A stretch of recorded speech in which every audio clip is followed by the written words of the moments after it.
Bonjour, alors là on fait la correction de la séance 2 sur l'arroseur arrosé, une fable de La Fontaine. Alors en préambule, je voulais d'abord déjà vous dire merci pour tous les messages que vous m'avez envoyés, parce que la majorité d'entre vous, vous avez travaillé et vous avancez, vous êtes très consciencieux.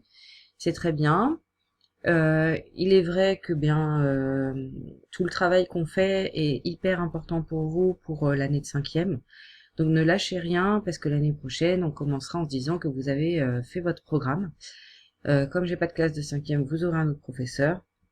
Donc il s'attendra à ce que vous ayez beaucoup de connaissances. Donc on s'accroche, on essaye de comprendre. Si on comprend pas, on m'envoie un message en message privé s'il vous plaît. On lit bien toutes les consignes que je donne parce que si j'en donne, c'est bien parce que je vous connais et que je sais qu'il faut qu'on détaille tout. Donc il faut absolument que vous écoutiez les choses jusqu'au bout, que vous lisiez les choses jusqu'au bout, que vous regardiez tout, tous les moindres détails, tout ce que je poste et essayez de faire et les travaux et les corrections, même si moi je ne vous je ne regarde pas tout ce que vous faites, d'accord? Donc je vous lis le texte. Le coq et le renard, Jean de La Fontaine, XVIIe siècle.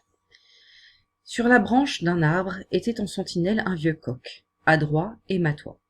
Frère, dit un renard adoucissant sa voix, nous ne sommes plus en querelle. Paix générale cette fois. Je viens te l'annoncer. Descends que je t'embrasse. Ne me retarde point de grâce. Je dois faire aujourd'hui 20 postes sans manquer. Les tiens et toi pouvez vaquer sans nulle crainte à vos affaires. Nous vous y servirons en frères. Faites-en les feux dès ce soir.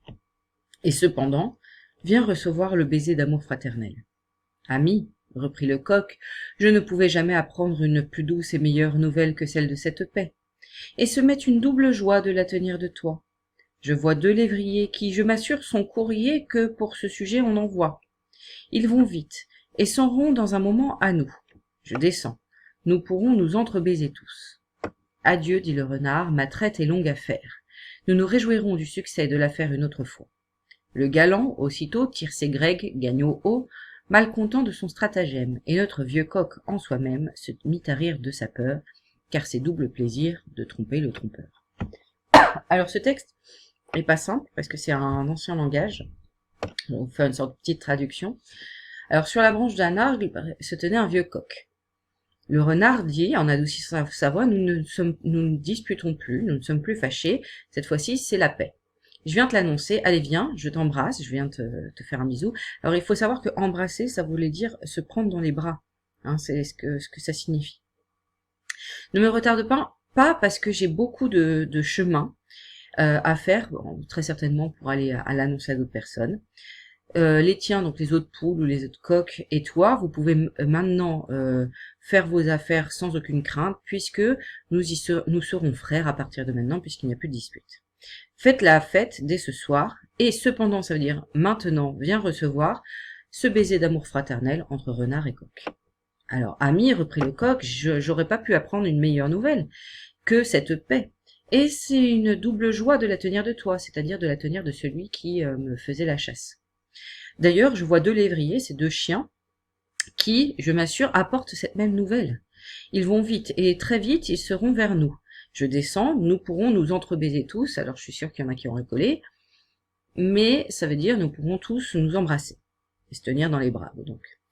Le renard, très vite, dit « Adieu, j'ai beaucoup trop de chemin à faire, je n'ai plus le temps, en gros. Nous nous réjouirons de ce succès une autre fois. » Le galant, ça parle du renard, donc le renard, aussitôt, prend ses clics et ses claques, ou prend ses jambes à son cou, mécontent que son stratagème n'ait pas fonctionné. Et le vieux coq, en soi-même, se met à rire parce qu'il se dit qu'en plus, il a trompé celui qui voulait le tromper. Donc voilà, vous avez toute l'explication. Alors, au début de la fable, quelle nouvelle renard annonce-t-il au coq? Eh bien, renard... Et vous voyez ici qu'il s'écrit avec un D, parce que ça y est, le mot goupil a disparu de la langue française, ou en tout cas est moins utilisé, pour utiliser le mot renard, qui lui était vient de notre roman de renard. Donc renard annonce la paix entre les animaux, et surtout entre les poules, les coqs et les renards. À ton avis, est-ce qu'il dit la vérité? Alors, il faut regarder les indices, lignes 3 à 6. Frère, dit Renard en adoucissant sa voix, nous ne sommes plus en querelle, paix générale cette fois. Ce qui fait penser que le renard fait semblant, c'est le côté adoucir sa voix. Pourquoi?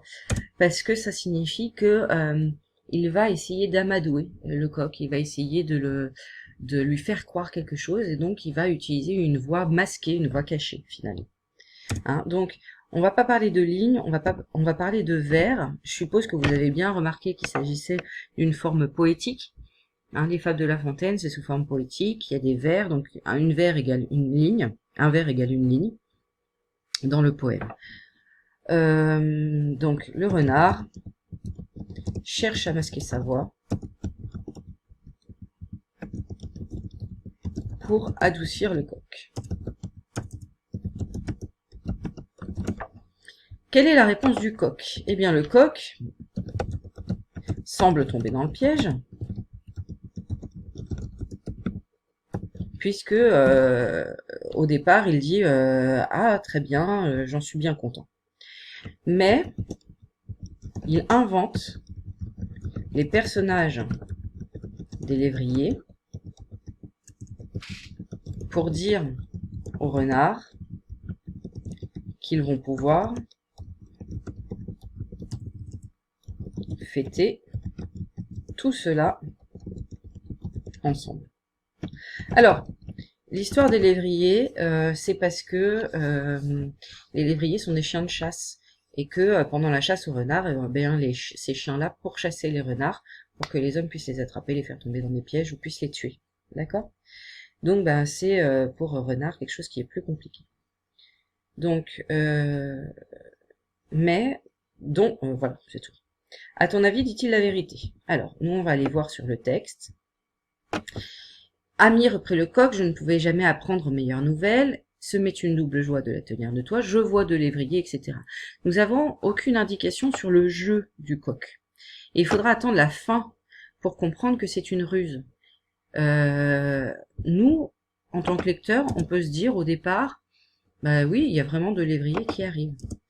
Mais c'est à voir finalement la fin de l'histoire et puis à voir la façon dont réagit le renard qu'on se dit que le coq a été très fort puisque très très vite il a réagi à l'état d'esprit, au mot de renard. Donc à ton avis, dit-il la vérité? Nous ne le savons pas tout de suite, mais avec la fin, nous comprenons que c'est une ruse. Comment l'aventure se termine-t-elle pour chacun des personnages? Eh bien, le coq est sauf et est content de lui. Et le renard s'enfuit parce qu'il a peur, finalement, de se faire chasser par les lévriers. Et il s'enfuit, alors on retrouve notre idée du renard qui a le ventre vide. Il s'enfuit sans avoir mangé le coq. Où se trouve la morale de l'histoire? Alors, j'espère que pour vous, c'était un peu moins coupé, mais moi, c'est vrai que c'était un peu coupé. Cette morale, elle était située à la toute fin, ce qui est souvent le cas sur les fables de La Fontaine. Alors, quelquefois, La Fontaine, il en met aussi une au début. La morale dit, c'est double plaisir de tromper le trompeur. C'est très intéressant parce que ça indique qu'en effet le coq a été encore plus malin que celui qui était malin, voilà. Mais ce qui m'intéresse, c'est la façon dont c'est construit. Alors, quel temps est utilisé? On utilise le présent dans la morale, et c'est un présent de vérité générale.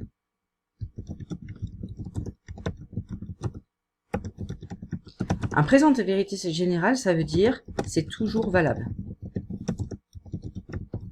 Alors, on va surligner ça parce que ça c'est une notion que vous n'aviez pas apprise et que vous allez revoir dans les années à venir. Le présent de vérité générale, c'est que c'était valable il y a 200 ans, c'est valable aujourd'hui, ça sera valable dans 200 ans. Quand on dit l'homme marche avec deux jambes, c'est un présent de vérité générale. Alors il y a toujours des élèves qui me disent oui mais il y en a qui n'ont qu'une jambe, oui mais il y en a qui ne marchent pas. Bon d'accord. Mais on parle de l'ensemble. Ici, quand on dit c'est double plaisir de tromper le trompeur, c'était valable du temps de La Fontaine, mais c'est valable aujourd'hui. Si quelqu'un cherche à vous tromper et que vous êtes plus rusé encore, que vous voyez la ruse et que vous le trompez, eh bien finalement c'est encore plus de plaisir de tromper quelqu'un qui a cherché à être plus malin que vous. Vous voyez? Donc le présent de vérité générale, c'est un présent qui dit que c'est toujours valable. Et cette morale de La Fontaine a été valable il y a 200 ans, elle est valable aujourd'hui, elle sera valable dans 200 ans. Vous voyez? Si je dis le feu brûle, c'est un présent de vérité générale. C'est toujours valable. D'accord? Donc, cette morale est toujours d'actualité aujourd'hui.